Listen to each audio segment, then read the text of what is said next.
Triangles 6.2 எக்ஸசைஸில் 7th question. இது ரொம்ப important question, கொஞ்சம் தெளிவாக புரிஞ்சுக்கணும். Using theorem 6.1 prove that line drawn through midpoint of one side of the triangle parallel to another side bisect the third side. இதை நம்ம prove பண்ண சொல்லியிருக்காங்க. ஓகேவா? இந்த கொஸ்டினில் பிக்சர்லாம் கொடுத்தா நாமளாக பிக்சர் போட்டுக்கணும். என்ன போட்டுக்கணும்? ஒரு ட்ரையாங்கிள் போட்டுக்கணும். அதில் ஒரு சைடுடைய மிட் பாயிண்ட்லேருந்து ஒரு லைன் வரைகிறோம், அது இன்னொரு சைடுக்கு பேரலாக இருக்குது. அதனால் நம்ம இதெல்லாம் நம்மளே வரைஞ்சிக்கணும். ஏபிசி அப்படின்னு ஒரு ட்ரையாங்கிள் போட்டிருக்கணும், டிஇன்னு வரைஞ்சிக்கிட்டோம். அக்கார்டிங் டு கொஸ்டின், இந்த கொஸ்டினை வச்சு நம்ம என்ன எழுதணும்னா, இங்கே என்ன கொடுத்துருக்காங்கன்னு பார்த்தோன்னா, a line drawn through mid point of one side of the triangle parallel to another சைட்னா ஏபியோடைய மிட் பாயிண்ட்டு டிஇ வந்து parallel பிசி. இதை தான் நம்ம எழுதுகிறோம்.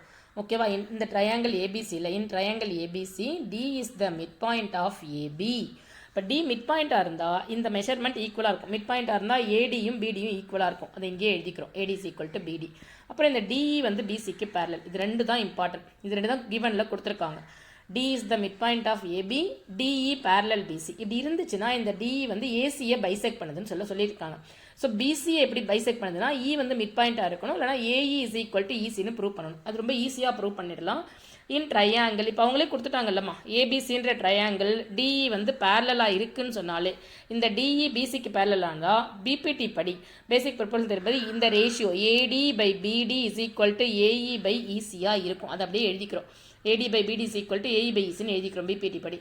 இப்போ ஏடியும் பிடியும் ஈக்குவல்னா உங்களுக்கு கிவன், ஏன்னா டி மிட் பாயிண்ட், அப்போ ஏடி இஸ் ஈக்குவல் டு பிடி. இப்போ ஈக்குவலாக டிவைட் பண்ணால் 1 கிடைக்கும். இப்போ இது 5, இது 5, இது 10, இது 10, இது ரெண்டு ஈக்குவல் தானம்மா.